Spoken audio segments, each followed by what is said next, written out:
Hi, and welcome back to our channel. If you are new here, my name is Emily, and we make recovery videos for severe anxiety, agoraphobia, DPDR, panic, and all that stuff. So, if you are struggling with that, definitely subscribe to the channel. Check the link to the description of this video because you can join my Facebook group. You can download my free recovery guide and find other ways to connect with me. So what I want to briefly talk about today is a topic that pretty much everybody that has a sensitized nervous system and gets stuck in this anxious cycle deals with, and that is insomnia. So I don't have too much time, but I want to talk a little bit about my experience with it and then what you can do to, get over this insomnia, basically. So for myself, you can watch my full video that kind of explains everything that happened, how this started, when this started, all that stuff. But for me, it started following a surgery, like my whole anxiety cycle. And that was back in December of 2021. So one of the first symptoms that I had, first symptom that I had was in the hospital, and I just didn't feel right when I woke up, and I had the derealization and all that kind of stuff. But when I got home, I remember being obviously so tired. I still had like some anesthesia like left in my body. I needed sleep. That's what you do when you get home from a surgery. And instead of being able to fall asleep, my body would like jolt me awake, and it felt like every time that I would let myself drift off to sleep, that it was almost like I was going to like let myself die, basically is what it felt like. And so that was one of my first symptoms that I had, and that lasted a while, like several months. So at first it was like I felt really scared to fall asleep. And then maybe I would fall asleep for like 5 minutes and my body would like jolt me back awake and my heart would be racing. And then I just kind of got into like dreading sleep. So that was kind of like part one of the insomnia. This was all different seasons of my recovery journey. But another part of my insomnia was basically like, I was always really tired. Like, when you're in the anxiety cycle, it's kind of like being tired and wired. Like, you're exhausted. I feel like I had taken like 3 Benadryl, but I also feel like I had drank a couple like coffees, So I was exhausted. I didn't have any clean energy, but I just felt very wired. Like I couldn't sleep. Like my mind was very awake, but my body was really tired. And so my second phase, I guess you can say, of this was this really disturbing feeling of like being awake and asleep at the same time. And so I would feel mentally wide awake. Like I knew what was going on. I could hear what was going on in the room. I was awake. But my husband would be like, "You've been asleep this whole time." And I would get so frustrated because I'd kind of roll over and be like, "Oh, I can't sleep." And he's like, "You've been sleeping." And like maybe my body was like asleep, like 10% or something, but I was awake. So that was another part of it. Lasted a long time, on and off too. Pretty much all the way through my recovery journey, honestly. And then another phase was basically having nocturnal panic attacks. So like either panic attacks that would wake me up and I would be, having like the heart racing and all that kind of stuff. Or the really fun one was when I was trying to fall asleep and my body would kind of send me this like hot, it wasn't like a hot flash. I called it a hot flush. But it was just this hot, weird burning sensation that would go through my whole body. And then it would typically it usually start with like this brief impending doom type feeling. And then I would get that hot flush. And then I would usually be like shaking for a little while. And that happened quite a bit too. And there were nights where seriously like it would happen all night long. And it would be like the hot flush, the shaking, maybe some GI stuff after that. And then repeat, give it 5 minutes. I would lay down. I would get to the point where I was almost asleep. Hot flush, shaking, sick. And that was a really hard season. And then there were other times where I just felt so, like, actually anxious and, like, wired and scared. And I remember, you know, I would kind of go from my bed to the couch to my bed to the couch, like, all night long.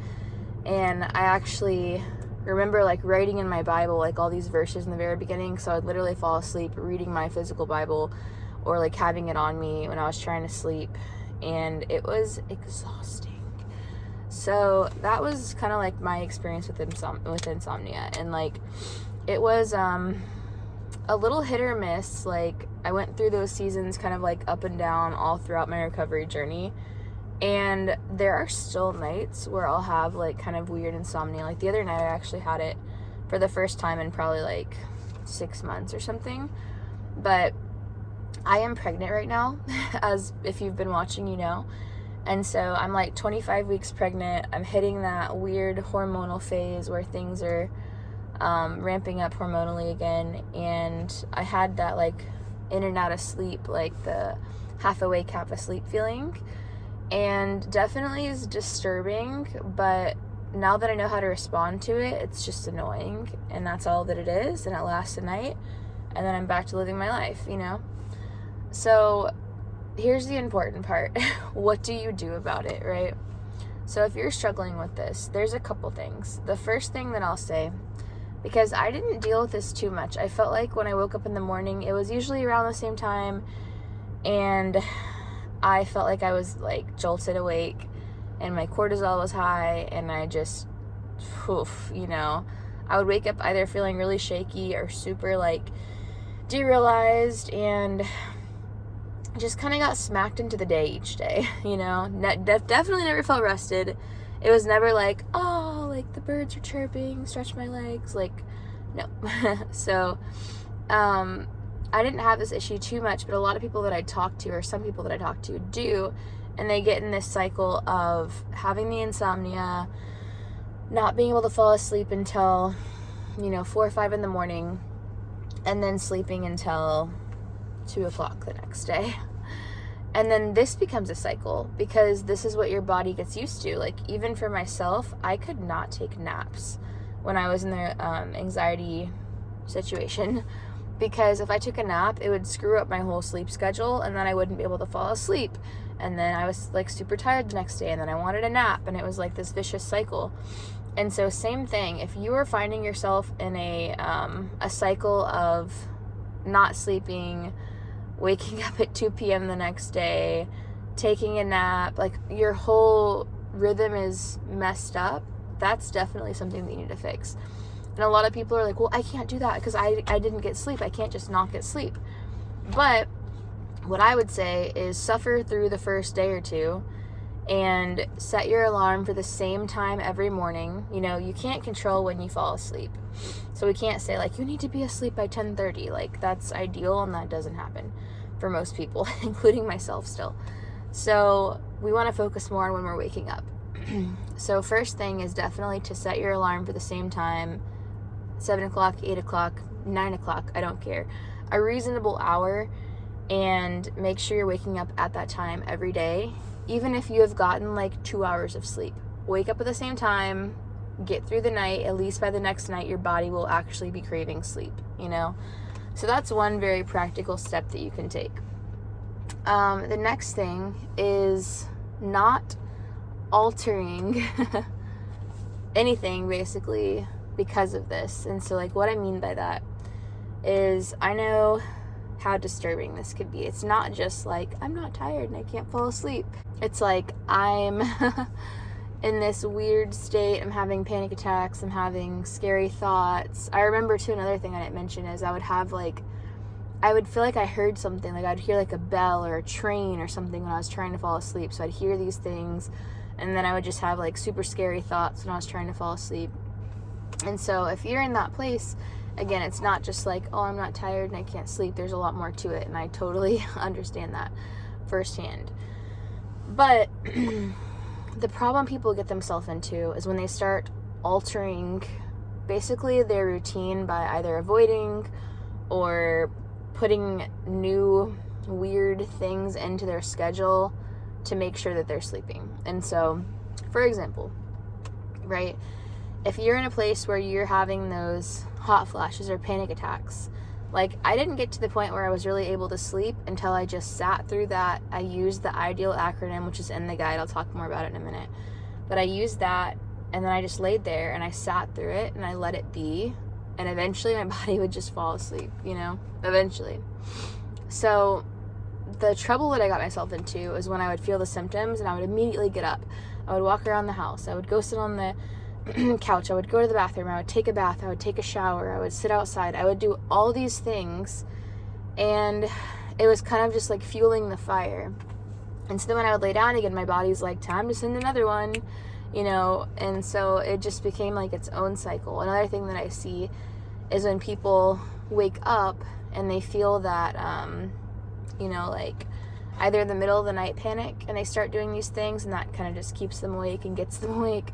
Or when they wake up in the morning and they feel that just like high cortisol, feeling like you had a bunch of coffee in like a really bad way feeling, and then they have to like do something about it. So maybe they get up and they go straight in the shower, and like maybe that's not their normal routine, you know. So basically all that I'm saying is if you're doing things that are outside of what you would normally do if you weren't experiencing symptoms, then we want to try to cut all of that out as much as possible. And something that helped me too is I would tell myself, like, statistically, like, resting and laying down is beneficial to your body. So even if you are not getting that deep sleep, which is great, but, you know, we can't force that. So even if you're not getting that, I would just tell myself the goal of the night is to lay down on my bed at whatever time, 10 o'clock, 10:30, 11. And my goal is not to sleep. My goal is to lay here until 8 o'clock a.m. and whatever happens, happens. And that would kind of be like my mindset. And so it took the pressure off of like, I have to fall asleep. And instead it was like, I'm going to let my body rest. Whatever symptoms come, I'm going to respond with IDEAL, essentially, in the correct way. And I'm going to show my body that sleep is not dangerous. Sleep is good.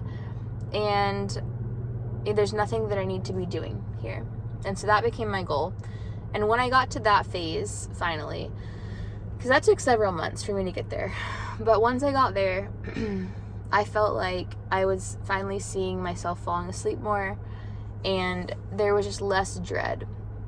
Because for a while there, I got to that point where I would think of like the nighttime, and I was just like so much anticipatory anxiety, feeling like, oh my gosh, we have to go to sleep, we have to do all this, you know. And it was just really scary. So that's important. Now, when I say IDEAL, if you're not familiar, if you have not watched this channel before, I have a video specifically on IDEAL, so I'll link that. But watch that. That's extremely important. And that's going to go through what IDEAL is, how to use it, all that stuff. But my elevator talk here, to explain it to you, is it's an acronym that we made up to basically help you respond to thoughts, symptoms, etc. in a way to desensitize your body over time. This is not a coping mechanism. This is not something where it's like, use the IDEAL acronym and then you're gonna be able to fall asleep like that, or your panic's gonna go away, or whatever the case is, because that's not how it works, unfortunately. But it does kind of like stop this cycle and let your body naturally recover. Because if you think about it, right, say you're laying there and you have this flood of adrenaline, you have the panic, or you have the hot flush thing, or whatever it is, and now your body has released all this adrenaline. Naturally, you know, you're going to want to do something about that. You're not going to want to feel that feeling, whether it's like physically getting up and getting away from it or whatever, or it's mentally sitting there and thinking like, what's going on? How long is it going to last? Is it going to get worse? Yada, yada, yada.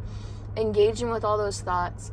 All that's going to do is signal to your body that's already thinking you're in danger and trying to protect you that there is really a threat.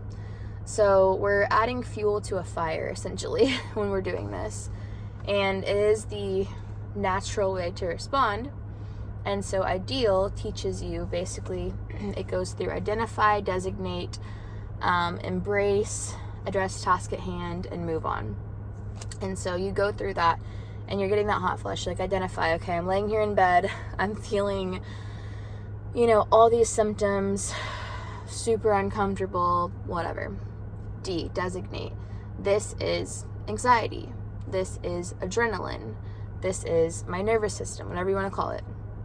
E, embrace.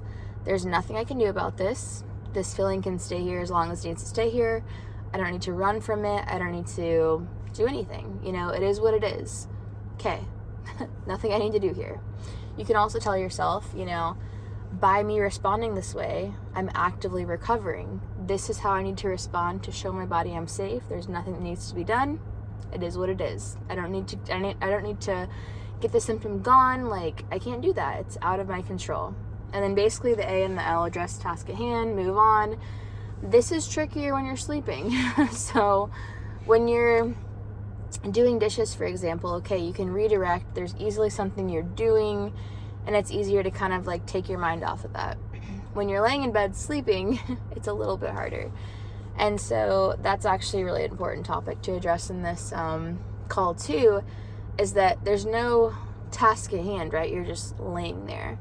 And so one thing that I will say was really helpful for me when I was going through this, and I don't recommend, like, we're not trying to distract ourselves, we're not trying to do anything like that, but this is useful. And it's a way to healthily, is that a word? Anyway, redirect your mind. And so there is an app that I use called Abide, and it was Christian meditations and bedtime stories. And so with Abide, basically I would turn it on, the bedtime stories would last like 8 hours or something, and it would just be, you know, some sort of like biblical story or whatever. And so I felt a lot of peace with that, and it's something that I would just turn on quietly and listen to. And so when I had to redirect, I could redirect to that. So I will say that that's really useful. We don't want to necessarily like turn on Netflix or turn on our TV or do that stuff, only because like we're waking up our body that way, or like looking at light, or looking at screens. It's not as useful, but Abide is really nice because it is background noise. You can do it pretty quietly. And so that's like my one thing that I would really recommend if you're struggling is Abide. White noise can be helpful too if you have some really, really quiet like rain sounds or something in the background, which Abide also has. But definitely look into that if you're not familiar. And I hope that kind of covered all the bases. So if you have any questions directly on insomnia, ask in the comments. This is not something you're stuck with forever, even if it feels that way. But the next steps that are going to be important is, number one, watch my ideal video, because me talking about it for like 2 seconds is not going to be helpful to you. You need to watch actually what it is and how to use it, and tons of examples. 2, download my free recovery guide. That's very important as well. It's free, and it's exactly how I recovered. It's exactly how you can recover. Join our Facebook group. It's in the description as well. And then last thing is, if you find yourself going through the guide, you know this stuff, you've watched my videos, and you're still having trouble staying on track with accountability, just like maybe navigating setbacks, navigating those ups and downs, and not getting stuck in the 5 Fs basically, which is another video that I have, then you can apply for my group coaching or my one-on-one coaching, and that's an option too. So I hope this helped, and if you're struggling with insomnia, hang in there. I know it sucks. I had it the other night because of pregnancy, and I thought, man, what a good time to make this video when it's fresh. But anyway, thanks for being here, and I will talk to you soon.